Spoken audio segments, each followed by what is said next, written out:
उत्तरं यत् समुद्रस्य हिमाद्रेश्चैव दक्षिणं वर्षं तद् भारतं नाम भारत यत्र संतती. अर्थात समुद्राच्या उत्तरेत आणि हिमालयाच्या दक्षिणेत जो देश आहे त्याला भारत म्हणतात आणि त्या भारताची आम्ही संतती आहोत. मी त्या देशाचा नागरिक आहे जिथे छत्रपती शिवाजी महाराज सम्राट अशोकासारखा राजा होता. मी त्या देशाचा नागरिक आहे जिथे प्रत्येक 50 मैलावर रूप, पहनावा, धर्म, पंथ बदलून जात होता. मी त्या देशाचा नागरिक आहे जहाँ डाल डाल पर सोनी की चिडिया करती है बसेरा, वो भारत देश आहे मेरा. मी त्या देशाचा नागरिक आहे ज्याला आपला भूगोल समजण्याआधी या ब्रह्मांडाचा भूगोल समजत होता. असा हा विविधतेने नटलेला, समस्त संसाराला समान अधिकार देणारा, पुरुष प्रधान संस्कृतीने जोडला गेलेला पण आज कायद्याच्या अंतर्गत पुरुषाच्या विरोधात उभा असलेला आपला हा भारत देश. आई तुझं मौनच त्याचा सर्वात मोठा शत्रू ठरेल. निर्दोष असूनही तो गुन्हेगारासारखा जगेल. तुझ्या शब्दांनी त्याला बळ येईल, नाहीतर तुझं मौनच त्याचं जीवन संपवेल. नमस्कार, मी प्रतीक पाटील. प्रत्येक मातेच्या पुत्राला धोका ठरणाऱ्या इसवी सन 1955 आणि 1983 साली बनवलेल्या पुरुष विरोधी कायद्याबाबत सगळ्या मातांचे मौन का या विषयाला आज मी स्पर्श करणार आहे. खरं तर परभणी म्हटलं की डोळ्यासमोर भूमी उभी राहते. माजी मंत्री, माजी खासदार ॲडव्होकेट गणेशराव नागोराव दुधगावकर यांची जागतिक खुली वक्तृत्व स्पर्धा. खरं तर हेलन केलर यांची एक कविता आहे की एक जाग झालेलं मन दुसऱ्या मनाला जागी करतं. जागी झालेले 2 मन तिसरं मन जागवतात. जागी झालेली 3 मन संपूर्ण गाव जागं करतं. जागं झालेलं गाव मग समाज जागा करतो आणि जागा झालेला समाज मग राष्ट्र घडवतं. खरं तर गणेशराव दुधगावकर जागं झालेलं असं एक मन आहे ज्या मनानं बघता बघता असंख्य मनं घडवली आणि ही मनं उद्याच्या प्रत्येक क्षेत्रात, प्रत्येक प्रांतातील कुठलीही रण जिंकण्यासाठी सिद्ध केली. हे त्यांचं सगळ्यात महत्त्वाचं कार्य आहे. खरं तर भारतीय संस्कृती ही पुरुषप्रधान संस्कृती. आपल्या समाजात लग्न म्हणजे अतूट बंधन समजलं जातं. तसेच लग्न म्हणजे करार नसून एक पवित्र बंधन समजण्यात येतं. पती पत्नीचं नातं हे पवित्र नातं आहे. नवोदित पती पत्नीला तर लक्ष्मीनारायणाचा जोडा असं संबोधण्यात येतं. यावरूनच पतीला व पत्नीला किती मानाचे स्थान आहे हे आपल्या लक्षात येईल. 2 कुटुंबातील किंवा घरातील स्त्री व पुरुष विवाह बंधनाने एकमेकांची पती पत्नी म्हणून बंधनात जोडले जातात आणि संसार करतात. हिंदू धर्मात 4 आश्रम सांगितले, त्यापैकी गृहस्थाश्रमाची सुरुवात लग्नापासून होते. पूर्वी लग्न झाल्यानंतर स्त्रीला तिच्या नवऱ्याकडून किंवा त्याच्या घरच्या मंडळींकडून शारीरिक व मानसिक त्रास दिला जायचा. म्हणजे हे प्रकार अजूनही पूर्णपणे थांबलेले नाहीत. स्त्रीला दिला जाणारा त्रास हा पैशाकरता, हुंड्याकरता, सासरवास म्हणून, पतीच्या व्यसनामुळं, मुलं होत नाही म्हणून, अशा अनेक कारणांमुळे दिला जायचा. या प्रकारांना आळा बसावा आणि स्त्री पुरुष समानता यावी म्हणून कायदेशीर उपाययोजना आणि अनेको तरतुदी केल्या गेल्या. पण या सगळ्याच्या सगळ्या उपाययोजना आता आपल्याला उलट्या दिशेने वाहताना दिसत आहेत. म्हणजे सगळेच्या सगळे कायदे, हुंडाबंदी, बलात्कार शिक्षा, नवऱ्याकडून होणाऱ्या जबरदस्तीचा घटस्फोट, पत्नी व मुलांना पोटगी मिळावी आणि पुरुषांना चांगला चाप बसावा आणि स्त्रियांना न्याय मिळावा, अशा प्रकारच्या घटनांसाठी 1955 आणि 1983 साली काही कायदे बनवण्यात आले.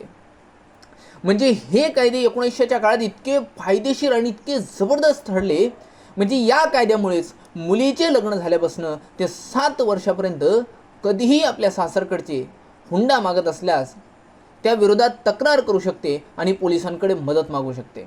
म्हणजे हा कायदा एवढा फायदेशीर होता की यात मुलीनेच तक्रार केली पाहिजेत असं नसून तिला त्रास झाल्यास तिचे नातेवाईक किंवा तिचे शेजारचे सुद्धा पोलिसांकडे तक्रार करू शकतात. इतका जबरदस्त हा कायदा होता. पण असं म्हणावं लागेल, हा कायदा करण्यामागच्या मूळ उद्देशालाच आजकाल काळे फासल्यासारखं होतंय असं म्हणावं लागेल.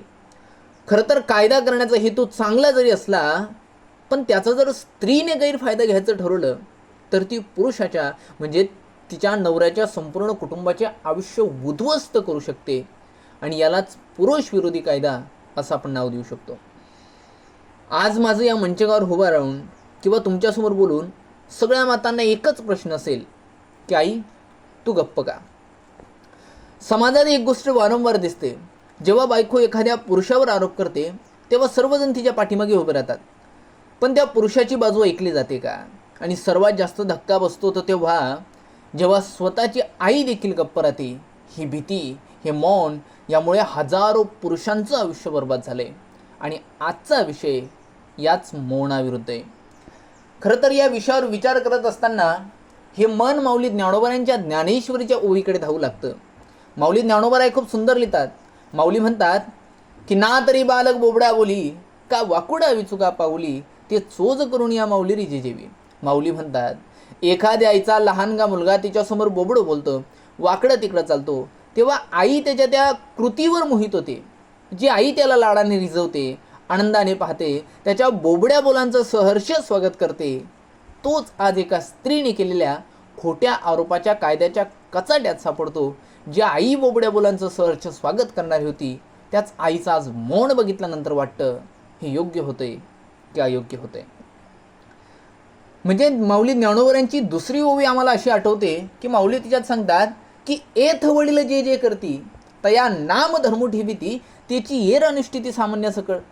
इथे आमच्या आईवडिलांनी जे आम्हाला शिकवलंय, लहानपणापासून त्यांनी जे संस्कार दिले, त्याला आम्ही धर्माचं नाव देऊन, म्हणजे आमच्या वडीलधाऱ्यांनी जे शिकवले त्याला आम्ही धर्माचं नाव देऊन पुढे चालवलं. पण काही स्त्रियांच्या चुकीच्या वर्तणुकीमुळे आमच्या आईवडिलांच्या संस्काराचा गळा दाबून या स्त्रियांनी कायद्याच्या कचाट्यात असं अडकवले की यातून बाहेर निघत असताना संपूर्ण आयुष्यपणाला लागण्याची वेळ आली. खरं तर सामाजिक, शैक्षणिक, आर्थिक, सांस्कृतिक दृष्ट्या कायद्याचे संरक्षण मिळाल्याने स्त्रियांमध्ये परिवर्तन होत आहेत. त्या देखील आता पुरुषांच्या बरोबरीने समाजात वावरत आहेत, काम करत आहेत. अतिशय चांगली गोष्ट आहे. याचा मला सार्थ अभिमान आहे की माझ्या देशाची स्त्री पुरुषाच्या खांद्याला खांदा लावून काम करते. पण बऱ्याचशा स्त्रियांच्या वर्तणुकीमुळे, वागण्यामुळे, वैयक्तिक संघर्षांमुळे, गैरसमजांमुळे पुरुषांनाही त्रास, मनस्ताप सहन करावे लागत आहेत. या बाबतीत अनेकांचा विश्वास बसणार नाही, पण 1955 आणि 1983 साली झालेल्या कायद्यामुळे पुरुषाच्या विरोधात जाऊन पत्नीकडून इतक्या जबरदस्त लेवलला, इतक्या जबरदस्त थराला जाऊन छळ केला जाते की याबाबतची अनेक प्रकरणे न्यायालयात प्रलंबित आहेत. वेगवेगळ्या प्रकरणात वेगवेगळे निकाल न्यायालयाने दिलेले आहेत. अशा प्रकारचे वाद हे जास्त करून वैवाहिक समस्यांमुळे, मालमत्तेमुळे, महत्त्वाकांक्षेमुळे, व्यभिचारांमुळे, अनैतिक संबंधांमुळे, अधिक स्वातंत्र्याच्या उद्देशाने ज्यावेळेस नवऱ्याने याचा विरोध करण्याचा प्रयत्न केला तर त्यालाच 1955 आणि 1983 साली बनवले गेलेल्या कायद्याच्या अंतर्गत अडकवलं गेलं. खरं तर हा कायदा 1955 साली झालेल्या हिंदू मॅरेज ॲक्ट, विवाह, घटस्फोट, पोटगी इत्यादी बाबींवर महिलांना संरक्षणासाठी होता. पण अनेक प्रसंगात पती दोषी नसतानाही खोट्या आरोपात अडकवलं गेलं आणि त्यातूनच पुरुषाच्या विरोधात जाऊन सामाजिक, मानसिक, शारीरिक त्रास त्याला त्या कायद्याच्या अंतर्गत दिला गेला. खरं तर 1983 साली IPC 498A हा कायदा आला. त्याचा उद्देश हुंडा, शारीरिक, मानसिक छळांपासून महिलांचे संरक्षण व्हावे म्हणून 1983 साली हा कायदा बनवण्यात आला. आणि हा कायदा नॉन बेलेबल आणि कॉन्गनायझेबल, म्हणजे पोलीस वॉरंटशिवाय अटक करू शकतात, हा कायदा महिलांच्या सुरक्षेसाठी बनवला गेला होता. पण महिलांच्या बदला घेण्याच्या भावनेने, दबावाअभावी, पैशाअभावी खोटी केस लावून पुरुषांकडच्या संपूर्ण कुटुंबाचे आयुष्य बर्बाद झालं. याच्यातनं न्यायालयाची आकडेवारी सांगते की बऱ्याचशा केस खोट्या आणि पुरावा नसल्याअभावी बाद होतात आणि ज्या सिद्ध होतात त्याचा निकाल लागत लागत पुरुषाचं संपूर्ण आयुष्य, कुटुंब उद्ध्वस्त झालेलं असतं. खरं तर या गोष्टीचा अभ्यास करत असताना यूट्यूबवर एक दीपिका भारद्वाज यांचा एक पॉडकास्ट ऐकायला मिळाला की जो सत्य घटनेवर आधारित आहे. त्या दीपिका भारद्वाज एका व्यक्तीला प्रश्न विचारतायत, जो मुलाखत घेत आहेत, जो त्यांच्यासमोर बसला आहे त्याला ते प्रश्न विचारतायत आणि दोघांची मुलाखत चालू आहे. त्याला ते या कायद्याबद्दल विचारतात कारण त्याच्यावर तो आरोप झालेला असतो. त्याला ते विचारतात आणि तो व्यक्ती समोरून त्यांना उत्तर देतोय की तो व्यक्ती त्याच्यात सांगतोय, सत्य घटनेवर आधारित तो व्यक्ती त्याच्यावर सांगतोय की त्या व्यक्तीचं पहिलं लग्न झालंय आणि त्या व्यक्तीची पत्नी वारलेली आहे. त्याने दुसरं लग्न केलं आणि दुसरं लग्न केल्यानंतर ती समोरची जी स्त्री आहे तिचं तिच्या नवऱ्यासोबत घटस्फोट झाला आहे, डायव्होर्स झाला आहे. आणि तिला पहिल्या लग्नामधनं एक छोटीशी म्हणजे एक मुलगी पण आहे आणि त्या मुलीसोबत ती राहते. ती मुलगी तिच्या आजीबाबांकडे राहते, सत्य घटनेवर आधारित तिच्या आजीबाबांकडे राहते. पण कालांतराने विषय असा येतो, त्या मुलीचं त्या आजीबाबांना नेचर आवडत नसल्यामुळे, काही गोष्टी आवडत नसल्यामुळे तिच्या घरी त्या मुलीला ते पाठवून देतात. बरं, पाठवल्यानंतर ती कॉलेजमध्ये जायला लागले. तिच्या कॉलेजचा संपूर्ण खर्च हाच व्यक्ती करतोय. तिला तो व्यक्ती एअरलाईन्समध्ये कालांतराने जॉबही लावून देतो. आणि एअरलाईन्समध्ये मित्रमैत्रिणी जे असतात त्यातला एक मित्र त्यांच्या घरी येतो आणि जवळजवळ संध्याकाळची वेळ असते, मुक्कामाला थांबण्याची वेळ येते. आणि तो मित्र तिच्या वडिलांना असं सांगतोय की आम्ही दोघं एका रूममध्ये झोपतो आणि तुम्ही दुसऱ्या रूममध्ये झोपा. आता एखादा बाप ही गोष्ट कशी सहन करून घेणार आहे? म्हणून त्याच्यावर त्यांची भांडण होते. रात्रीच त्या मुलाला काढून दिलं जातं. दुसऱ्या दिवशी ती जी मुलगी होती ती मुलगी असा निर्णय घेते की मला आईबाबांसोबत दोघांसोबत राहायचं नाही, म्हणून ती वेगळी राहायला लागते. तोच बाप वेगळी राहायचा निर्णय घेतल्यामुळे तिला एक वेगळा सेपरेट रूम पण करून देतो आणि ती वेगळी राहायला लागते. थोड्या दिवसानंतर कालांतराने ती तिच्या आईला तिच्या बापाबद्दल भडकवून देते, चुकीचं सांगते. आणि चुकीचं सांगितल्यामुळे तिची आईसुद्धा तिच्या नवऱ्याला सोडून तिच्याकडे चालल्या जाते. आणि 15 ते 20 दिवसानंतर त्याच्यावर 1983 साली झालेल्या IPC 498A कौटुंबिक छळाचा आरोप त्याच्यावर लावला गेला. आणि त्यांचा जो मुलगा होता, त्यांना जो मुलगा झालेला होता की जो त्या व्यक्तीला 45व्या वयामध्ये झालेल्या होत्या. आत्ता ज्याचं लग्न ज्या स्त्रीसोबत लग्न झाले ते 45व्या वयामध्ये झालेला होता, त्या मुलाला त्याच्यापासून लांब करण्यात येतं. आणि या केस अंतर्गत त्या मुलाला भेटण्यासाठी त्या व्यक्तीला तब्बल 3 वर्ष वाट पाहावी लागते. जो 1983 साली जो कायदा बनवला गेला, 3 वर्ष वाट पाहावी लागते. इतका जबरदस्त चालतो. अनेक महिने केस चालली. एक दिवस आपला बाप म्हणजे त्या मुलाचा बाप त्याला भेटण्यासाठी त्या ठिकाणी येतो. आणि भेटण्यासाठी आल्यानंतर चिल्ड्रन रूममध्ये त्या ठिकाणी भेटण्यासाठी येतो. भेटण्यासाठी आल्यानंतर त्या ठिकाणी ती जी स्त्री होते फक्त 2 तास भेटायला येतो. ती जी स्त्री असते त्या स्त्रीने त्याच्यावर पॉक्सोचा केस म्हणजे बाललैंगिक गुन्हा त्याच्यावर दाखल केला गेला. आणि पोलिसांनी त्या केसची कसलीही प्रकारची जांच पडताळणी न करता त्या व्यक्तीवर FIR दर्ज करून दिली.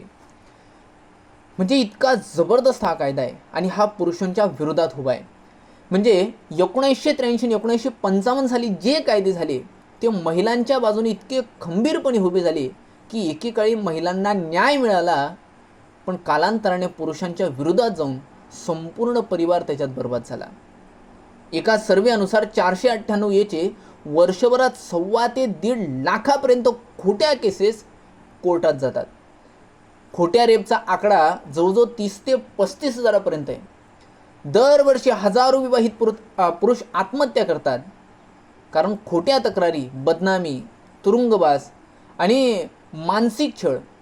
NCRBच्या आकडेवारीनुसार पुरुष विरोधी कायद्याअंतर्गत दररोज 70 विवाहित पुरुष आत्महत्या करतात. आणि यांच्यासाठी कोणतीच हेल्पलाईन नाही. या पुरुषांसाठी कोणतीच हेल्पलाईन नाही, कोणताच राजकीय आवाज नाही, कुठला समाज त्यांच्या बाजूने उभा नाही. कायदा ही गोष्ट निपक्ष असली पाहिजेत, पण इथे पक्ष घेतला जातो आणि तो पक्ष नेहमी पुरुषांच्या विरोधात उभा असतो. धन्यवाद.